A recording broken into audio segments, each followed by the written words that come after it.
El segundo jueves del mes de marzo de cada año, desde 2006, se celebra el Día Mundial del Riñón, una efeméride, una conmemoración instaurada por la Sociedad Internacional de Nefrología y por la Federación Internacional de Fundaciones Renales, a las que se suman pues, otro conjunto de organizaciones del ámbito de la salud, los especialistas en el área de diálisis y otros tratamientos para los riñones. Aunque a muchos el dato les pueda resultar, a mí en primer lugar, sorprendente, el 10% de la población mundial se estima que sufre alguna enfermedad renal, pero no suelen darse cuenta de que padecen esa enfermedad hasta que el problema ya se encuentra, digamos, bastante avanzado. Y los únicos caminos para hacerle frente pues son la diálisis o el trasplante de riñón. Vamos a conversar con Rafael Rodríguez, presidente de la Asociación de Lucha contra las Enfermedades Renales, enfermedades del riñón, Alcer Coruña, y de la Federación de Alcer Galicia. Buenos días, Rafael. Bos días. Bos días, como está vostede? Contando que levo enfermo dos riles, de los riñones, 41 anos, dos cales 31 estou trasplantado de ril, pois teño que decir afortunado, agradecido e moi ben. Bueno, despois de esos datos non cabe outra cousa que reconocer que na súa situación ten que decir que está ben, sí ou sí, claro que sí. Bueno, o movimento asociativo que se move en torno a Alcer, decíamos que, bueno, ten como objetivo mellorar a calidade de vida das persoas que padecen esas enfermedades renais, tamén a dos seus familiares. Además de facernos ver a todos e sensibilizarnos, tamén ás autoridades e ás administracións, de que non para de crecer a enfermedade renal crónica, porque non para de crecer. Correcto. Como moi ben dicías ao principio, é unha enfermidade silenciosa, unha enfermidade que non doe. En Galicia estamos moi afeitos a decir doime os cadrís, pero non os riles. Correcto. Entón, unha enfermidade que cando chega ao seu punto non hai volta atrás, porque non doe nada. Se unha persona ten hipertensión, se unha persona ten diabetes, se unha persona ten un lupus, non doe. E a única medida de precaución, de prevención que nos pode dar máis calidade de vida e non caer, como moi ben decías, en un tratamento renal sustitutivo, como é a diálise, que aseguro que é moi duro, é esa prevención medindo a nosa hipertensión arterial, os nosos índices de glucosa, con algo tan fácil indo ao noso médico de familia ou á farmacia que temos por costumbre, a nosa farmacia de cabeceira. Cando? Pois sempre decimos a partir dos 40 anos. Por que está crecendo a enfermidade renal? Creo que sería un mal sistémico da sociedade. Os nosos alimentos están cada vez máis procesados, a esperanza de vida cada vez é maior, as enfermidades tratámolas sempre cando xa estamos enfermos, o índice da ingesta de medicamentos é cada vez máis grande. Eu diría que a veces brutal. Perdón? Diría que a veces a ingesta de medicamentos é brutal por parte de moitas persoas.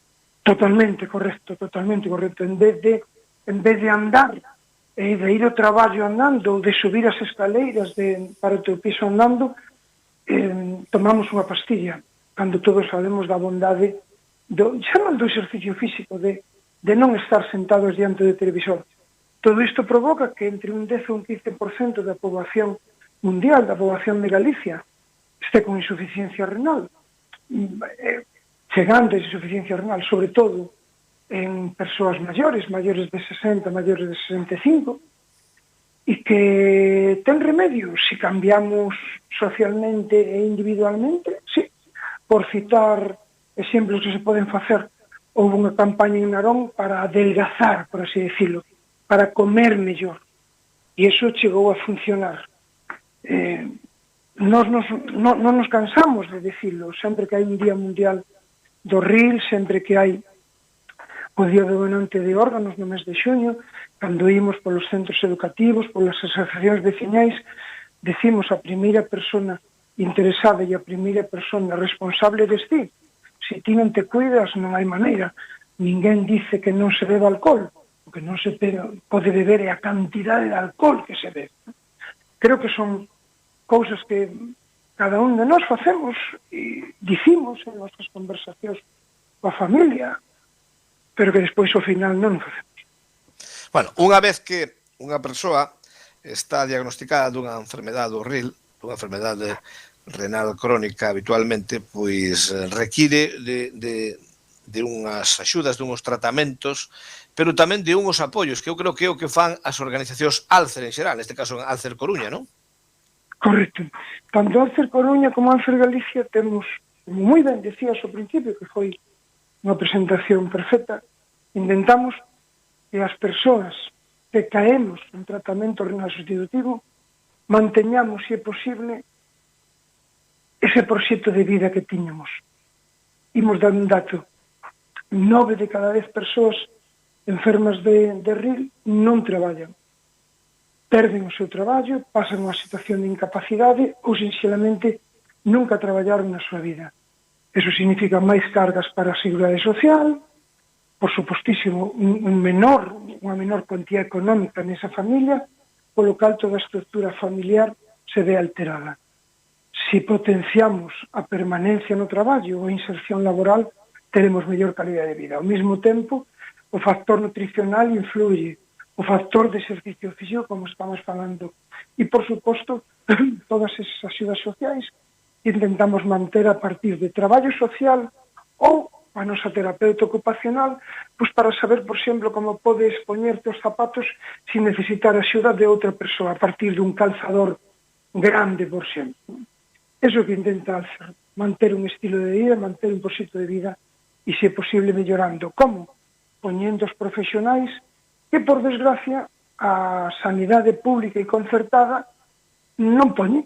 Pero a partir de aí, en convenios de colaboración con Xunta de Galicia, con diputacións ou con concellos, intentamos poñer o noso gran área.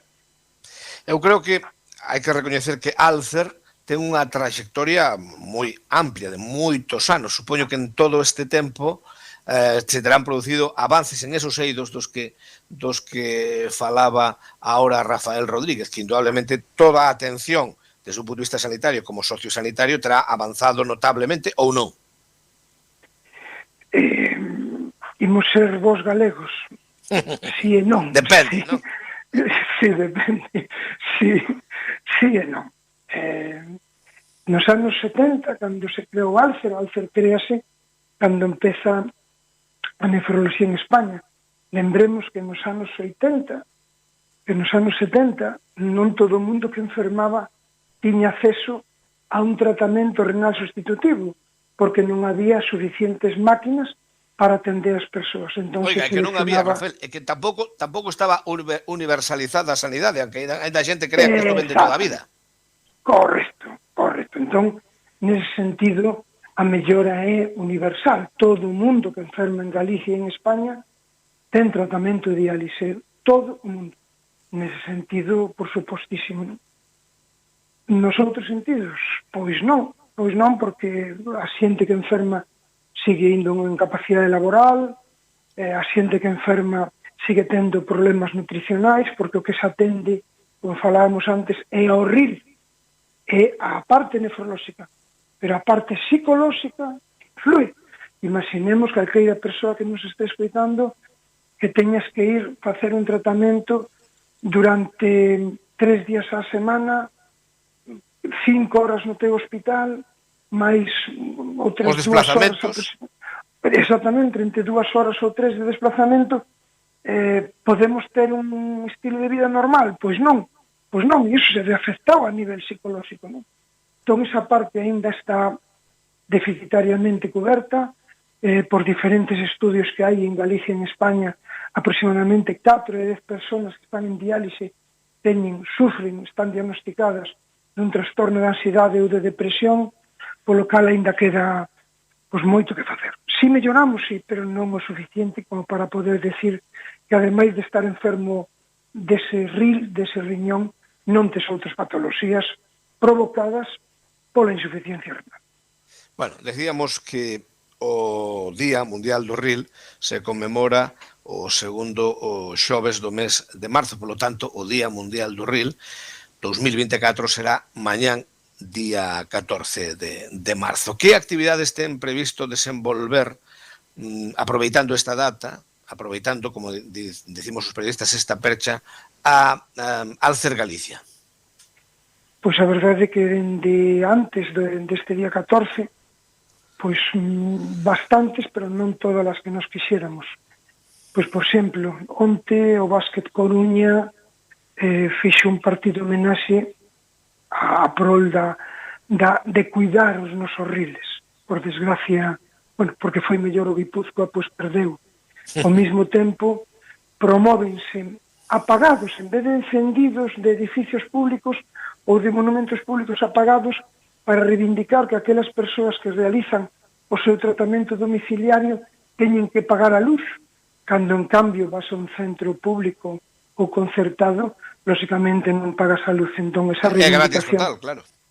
É correcto. En cambio, se te dializas na casa, que ainda encima estás promovendo un sostimento do sistema sanitario público, bueno, pois ainda encima tes que pagar a luz.